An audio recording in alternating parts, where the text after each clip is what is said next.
Very often when you think about robots, we think about machines like these guys. And they're very much products of their time. But now when we build robots today, looking forward into the future, those robots reflect that as humans we're having a bit of an identity crisis. All the things that make us uniquely human perhaps have been eroded. But what we can see from these robots is that they are not just a recent phenomenon. We stretch back at least the 1920s, and fascinatingly you can go back even further than that.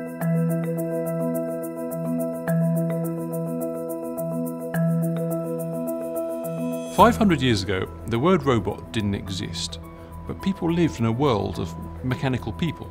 Most often they were found in churches, places of worship. You get crucifixion scenes, and a lot of the Bible stories are reenacted using tiny mechanical people.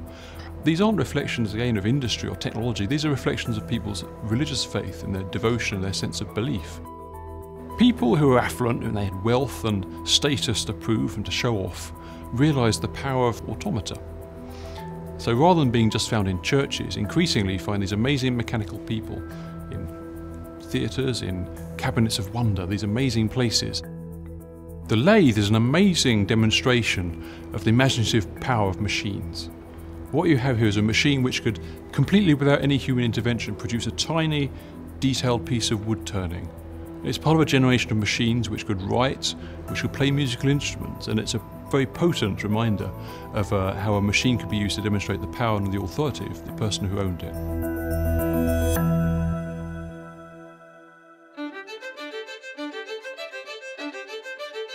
Since the Industrial Revolution, technology came on in leaps and bounds.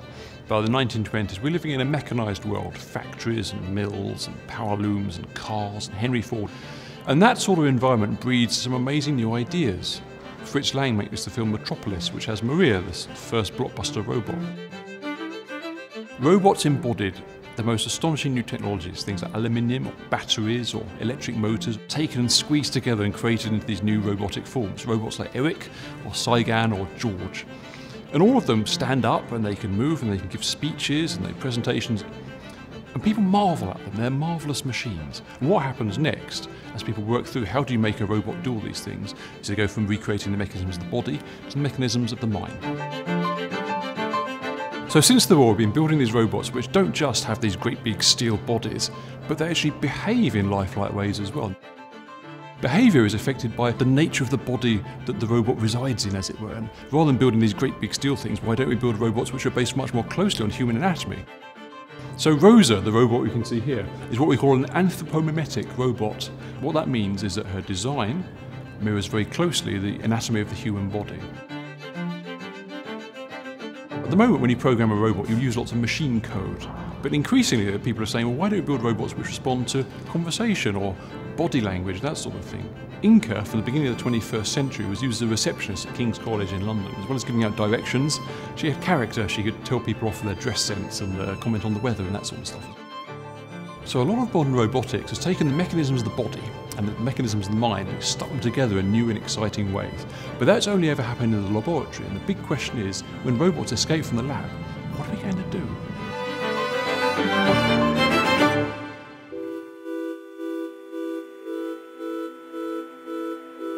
At the turn of the 21st century, robots finally look like escaping the lab and entering our everyday lives. Robots do all sorts of things, like jobs that are dull or dumb or dirty or dangerous, everything from building cars to clearing landmines. But what's really intriguing is just how many other things they could do. Another really big question is, what do we want robots to look like? Now, on the one hand, like Kodomoid, we might have robots which are absolutely lifelike, with hair and with facial expressions, and they're very uncanny to us. Or robots could be like Robothespian, who's absolutely robot-like with his aluminium skeleton and all of his insides on display. There's no artifice there. One thing is really clear, however robots look or what happens with them next, that decision is not in the hands just of roboticists or engineers, it's with you.